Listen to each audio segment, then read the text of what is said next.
بسم اللہ الرحمن الرحیم۔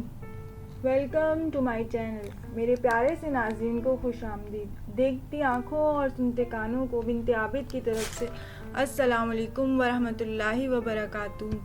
آج میں آپ کے لیے جو کتاب لے کر حاضر ہوئی ہوں وہ ایک مشہور امریکی رائٹر کی کتاب ہے جس کا عنوان ہے دولت، شہرت اور کامیابی کے 7 اصول۔ تو لیجیے اس کتاب کا آغاز کرتے ہیں، جس کا پہلا باب ہے اپنے آپ کو پہچانیے، دنیا میں آپ جیسا اور کوئی نہیں۔ نارتھ کیرولینا سے مسز ایڈتھ نے اپنے ایک خط میں لکھا ہے کہ میں بچپن میں بے حد حساس اور شرمیلی تھی۔ میں پھولے ہوئے گالوں والی گول مٹول سی بچی تھی، اپنے گالوں کے باعث اور زیادہ موٹی نظر آتی تھی۔ میری ماں قدامت پسند تھی اور ان کا خیال تھا کہ کپڑوں کو بدن کے مطابق سلیقے سے سلوانا ضروری نہیں ہے۔ وہ سمجھتی تھیں کہ کھلا لباس زیادہ دیر پا ہوتا ہے اور تنگ لباس جلد پھٹ جاتا ہے۔ چنانچہ میرا لباس بھی انہی کے خیالات کے پیش نظر سیا کرتی تھی۔ میں کبھی پارٹیوں میں شرکت نہیں کرتی تھی اور نہ کسی کھیل کود میں حصہ لیا کرتی تھی۔ جب مجھے اسکول میں داخل کیا گیا تو میں اپنے ساتھی بچوں کی طرح اسکول کی غیر نصابی سرگرمیوں میں کبھی حصہ نہیں لیا کرتی تھی۔ جسمانی ورزش کو بھی بیکار فعل سمجھا کرتی تھی۔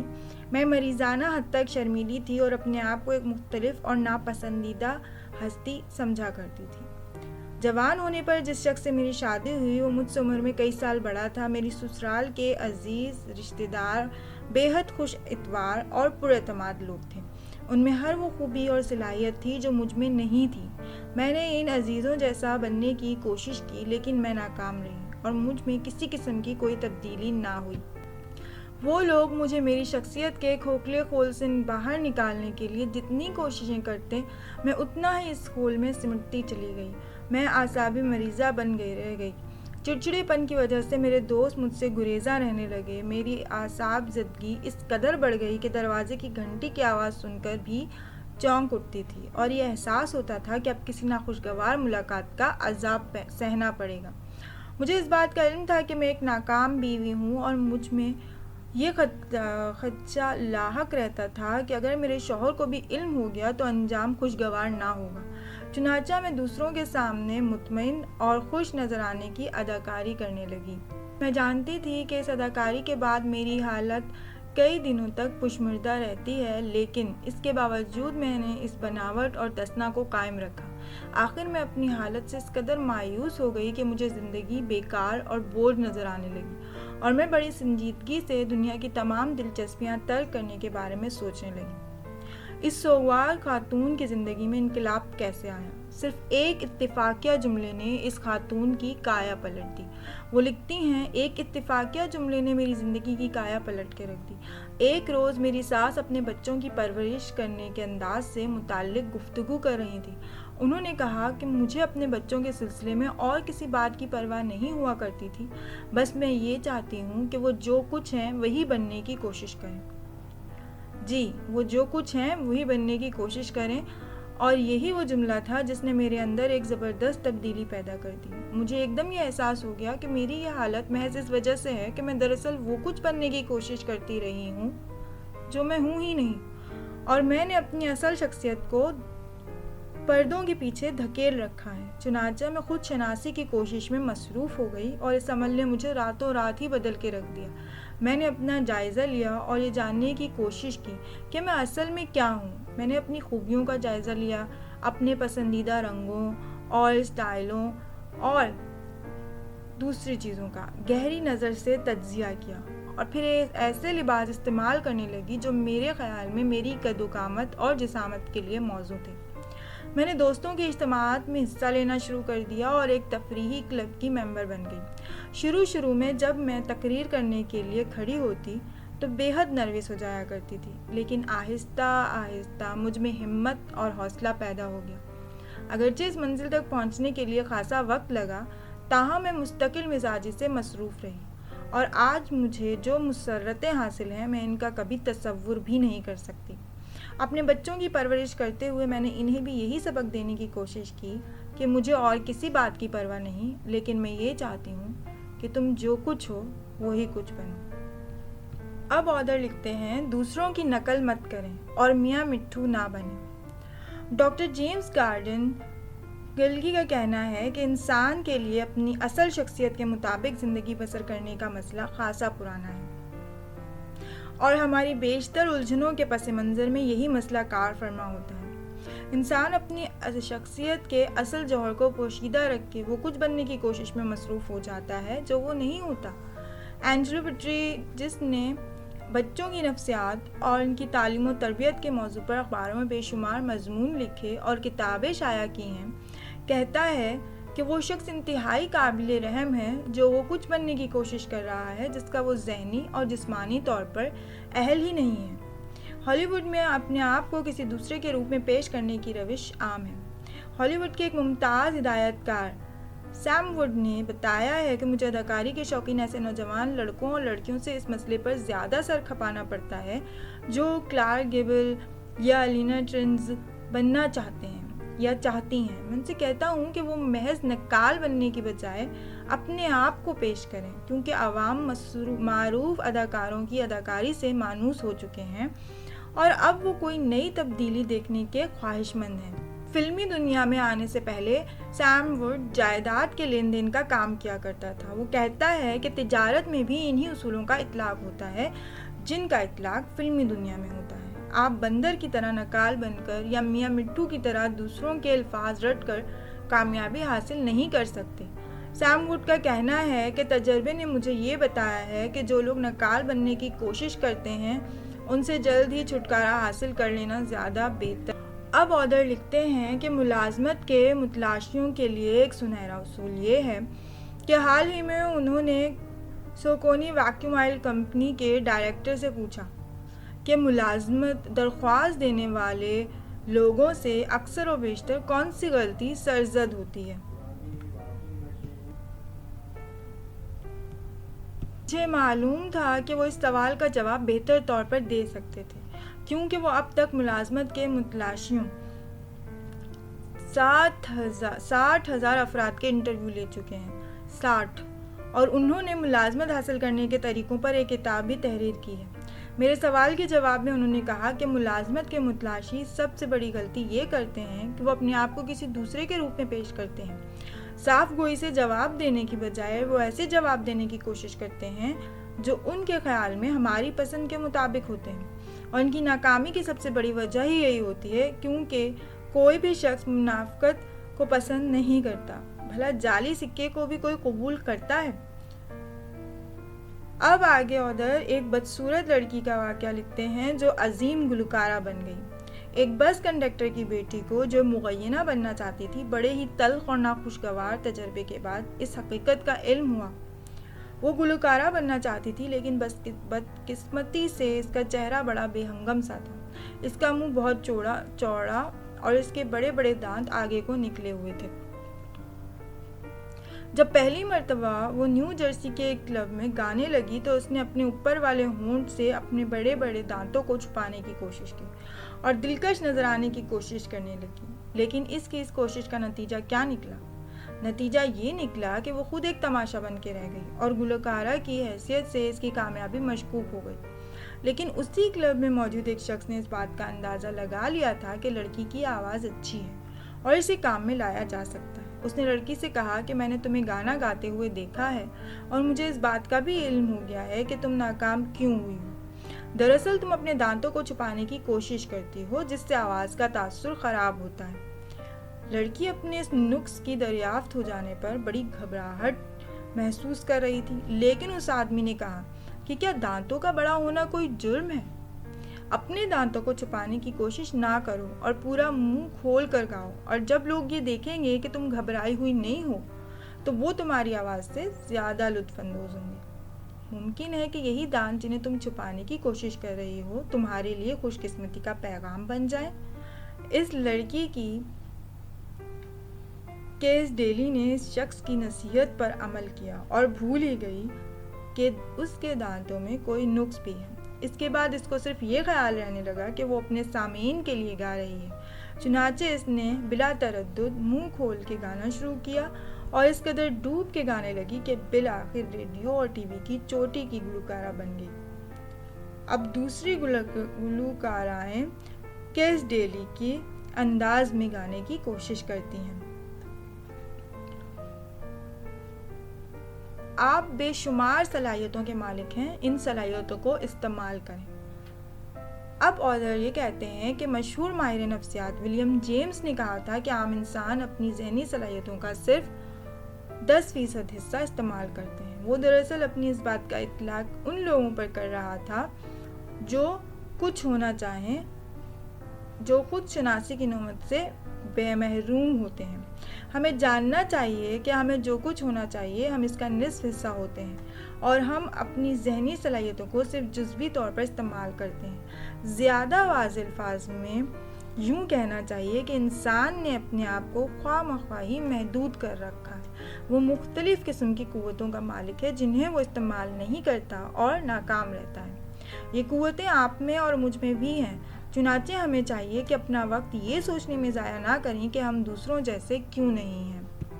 کروڑوں انسانوں میں آپ جیسا کوئی دوسرا نہیں۔ اس دنیا میں آپ بالکل ایک جداگانہ شخصیت کے مالک ہیں۔ حضرت آدم علیہ السلام سے لے کر اب تک کوئی بھی شخص آپ جیسا نہیں تھا اور نہ کبھی آئندہ ہوگا۔ سائنس ہمیں بتاتی ہے کہ آپ کی موجودہ ذہنی ساخت میں 24 کروموسوم والد کی طرف سے اور تقریباً اتنے ہی آپ کی والدہ کی جانب سے شامل ہوتے ہیں، اور یہی 48 کروموسومز آپ کو شخصیت کے ایک ایک گوشے کا تعین کرتے ہیں۔ ہر کروموسوم میں سینکڑوں جینز ہوتے ہیں، اور بعض اوقات کوئی ایک جین ہی کسی شخص کی زندگی کو بالکل بدل کے رکھ دیتا ہے۔ حقیقت یہ ہے کہ ہمارے جسم اور ذہن کی ساخت نہایت ہی حیرت انگیز ہے۔ چنانچہ ہو بہو آپ ہی جیسی کسی دوسری شخصیت کے پیدا ہونے کا امکان 3 ارب میں سے صرف 1% ہوتا ہے۔ یوں سمجھ لیجئے کہ اگر آپ کے 3 ارب بہن بھائی ہوں تو وہ سب کے سب نہ صرف آپ سے بلکہ ایک دوسرے سے مختلف ہوں گے۔ آپ سوچ سکتے ہیں کہ کیا یہ محض ایک قیاس ہے؟ اس کا جواب ہے کہ جی نہیں، بلکہ یہ وہ سائنسی تحقیق ہے اور حقائق ہیں جو ثابت شدہ ہیں۔ کسی اور شخص جیسا بننا آپ کے لیے ناممکن ہوتا ہے۔ خود شناسی کے موضوع پر میں بڑے وثوق سے اس لیے بحث کر سکتا ہوں، یہ آدھر کہہ رہے ہیں، کہ مجھے اس موضوع سے خاص دلچسپی ہے۔ میں نے یہ سب کچھ نہایت ہی تلخ تجربات کے بعد سیکھا۔ ابتدا میں جب میں نیو یارک آیا تو میں نے ایک ڈراماٹک آرٹسٹ اکیڈمی میں شمولیت اختیار کر لی تھی، کیونکہ میں اداکار بننا چاہتا تھا۔ میرے اپنے خیال کے مطابق یہ ایک شاندار آغاز تھا اور کامیاب ہونے کا ایک آسان طریقہ جس سے فوری نتائج برآمد ہو سکتے تھے۔ اس میں ناکامی کے امکانات نہ ہونے کے برابر تھے۔ مجھے اکثر یہ سوچ کے حیرت ہوتی ہے کہ مجھ سے پہلے اداکاری کے شوقین ہزاروں لوگوں کو یہ طریقہ کیوں نہ سوچا۔ میں نے سوچا تھا کہ میں مشہور اداکاروں کی تمام خوبیوں اور خامیوں کا ایک باریک بینی سے مطالعہ کروں اور اپنے آپ میں ہر اداکار کی بہترین خصوصیات پیدا کر کے صف اول کا اداکار بن جاؤں گا۔ لیکن اب میں سوچتا ہوں تو مجھے احساس ہوتا ہے کہ یہ کیسا احمقانہ خیال تھا اور کیسا نامعقول منصوبہ تھا۔ میں نے دوسرے اداکاروں کی نکالی میں اپنے کئی قیمتی سال ضائع کر دیے، اور پھر کہیں جا کے مجھ پر یہ منکشف ہوا کہ میں صرف میں ہوں اور کسی اور جیسا بننا میرے لیے ناممکن ہے۔ اگرچہ یہ ایک دردناک تجربہ تھا اور مجھے اس سے کوئی ٹھوس سبق سیکھنا چاہیے تھا، لیکن ایسا نہ ہوا کیونکہ میں کچھ زیادہ ہی احمق اور بیوقوف تھا۔ تاہم کافی عرصے بعد دوبارہ یہ سب کچھ سیکھنا پڑا۔ میں ایک کتاب تصنیف کرنے کا ارادہ کر رہا تھا۔ میں تاجروں کے فن خطابت پر ایک کتاب لکھنا چاہتا تھا اور سمجھتا تھا کہ اس موضوع پر اس سے بہتر کتاب نہیں لکھی گئی ہوگی۔ کتاب تحریر کرتے ہوئے بھی وہی احمقانہ خیال میری رہنمائی کے فرائض انجام دے رہے تھے جو مجھ پر ان دنوں وارد ہوا جب مجھ پہ اداکاری کا خبط سوار تھا۔ میں چاہتا تھا کہ تاجروں کے فن خطابت کے موضوع پر لکھی جانے والی کتابوں میں سے چیدہ چیدہ خیالات کو یکجا کر کے ایک کتاب میں جمع کر دوں۔ دوسرے لفظوں میں آپ یوں کہہ سکتے ہیں کہ میں کتاب کی بجائے چوں کا مربع پیش کرنا چاہتا تھا۔ میں نے فن خطابت کے موضوع پر بہت سی کتابیں اکٹھی کی اور 1 سال تک ان کتابوں میں درج خیالات سے اپنی کتاب کا مسودہ تیار کرتا رہا، لیکن آخر کار مجھے جلد ہی یہ محسوس ہونے لگا کہ میں تو محض ایک حماقت کا مرتکب ہو رہا ہوں۔ لوگوں کے مستعار خیالات سے تیار کردہ یہ مسودہ یا ملغوبہ اس قدر خشک اور بے کیف تھا کہ شاید ہی کوئی تاجر اسے پڑھنا پسند کرتا۔ چنانچہ ہوا یہ کہ میں نے اس مسودے کو تو ردی کی ٹوکری کی نظر کیا اور پھر نئے سرے سے کام شروع کیا۔ اس مرتبہ میں نے اپنے آپ سے کہا کہ تم ڈیل کارنیگی ہو اور تمہیں اپنی تمام کمزوریوں اور خامیوں سمیت ڈیل کارنیگی ہی بننا ہے۔ تم کتنی ہی کوشش کیوں نہ کرو، کچھ اور نہیں بن سکتے۔ چنانچہ میں نے اپنے آپ کو دوسرے لوگوں کے خیالات کا چربا بنانے کی کوشش ترک کر دی اور کمرے ہمت باندھ کر وہ کام شروع کیا جو مجھے پہلے کرنا چاہیے تھا۔ میں نے ایک مقرر اور استاد کی حیثیت سے جو تجربات حاصل کیے تھے انہیں پیش نظر رکھ کے متعلقہ موضوع پر ایک کتاب تحریر کرنی شروع کر دی۔ مجھے امید ہے کہ میں نے وہ سبق سیکھ لیا تھا جو سر والٹر ریلے نے سیکھا تھا۔ میں اس سر والٹر ریلے کی بات نہیں کر رہا جس نے ملکہ برطانیہ کے قدموں میں اپنا کوٹ اتار کر پھینک دیا تھا کہ اس کے پاؤں کیچڑ میں خراب نہ ہو پائیں، بلکہ میں اس سر والٹر ریلے کی بات کر رہا ہوں جو آکسفورڈ یونیورسٹی میں انگریزی ادبیات کا پروفیسر تھا۔ اس نے کہا تھا کہ میں شیکسپیئر کے معیار کی تو کوئی کتاب نہیں لکھ سکتا، لیکن اپنی ذہنی استعداد کے مطابق ایک کتاب ضرور لکھ سکتا ہوں۔ ایک عظیم فنکار کی انتہائی قیمتی نصیحت: اپنے آپ کو دریافت کیجیے۔ یہ وہ مشورہ تھا جو ارونگ برلن نے جارج گرشوین کو دیا تھا۔ جب یہ دونوں پہلی مرتبہ ملے تو اس وقت برلن ایک معروف موسیقار تھا جبکہ گرشوین معمولی تنخواہ کمانے والا ملازم تھا اور زندگی کی جدوجہد میں آگے بڑھنے کی کوشش کر رہا تھا۔ برلن اس نوجوان کی صلاحیتوں سے بے حد متاثر ہوا اور اس نے گرشوین سے کہا، اگر تم میرا نائب بننا پسند کرو تو میں تمہیں 3 گنا زیادہ تنخواہ دینے پر تیار ہوں، لیکن تمہیں چاہیے کہ تم میرا نائب بننے سے انکار کر دو، کیونکہ اس سے محض یہ ہوگا کہ تم دوسرے درجے کے برلن بن کے رہ جاؤ گے۔ لیکن اگر تم نے اپنے اندر جھانک کے اپنے آپ کو پہچان لیا اور محنت کرتے رہے تو ایک دن آئے گا جب تم اول درجے کے گرشوین بن جاؤ گے۔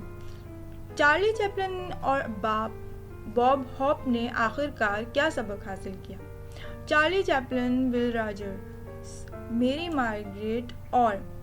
مارگریٹ اور لاکھوں دوسرے افراد کو یہی سبق سیکھنا پڑا تھا جسے میں اس باب میں واضح کرنے کی کوشش کر رہا ہوں۔ ان لوگوں نے بھی میری طرح نہایت قیمتی وقت ضائع کر کے یہ سبق سیکھا تھا۔ چارلی چیپلن نے جب اپنی اداکاری شروع کی تو اس کے فلم ڈائریکٹر کا یہ اصرار تھا کہ وہ اس دور کے ایک مشہور جرمن مزاحیہ اداکار کی نقل کریں۔ جب تک چارلی چیپلن نے خود کو دریافت نہیں کیا تھا اس کا فلمی دنیا کے افق پر کوئی مقام نہ تھا۔ باب ہوپ کے ساتھ بھی یہی ہوا۔ اس نے اپنے کئی سال محض ناچنے اور گانے میں ضائع کر دی۔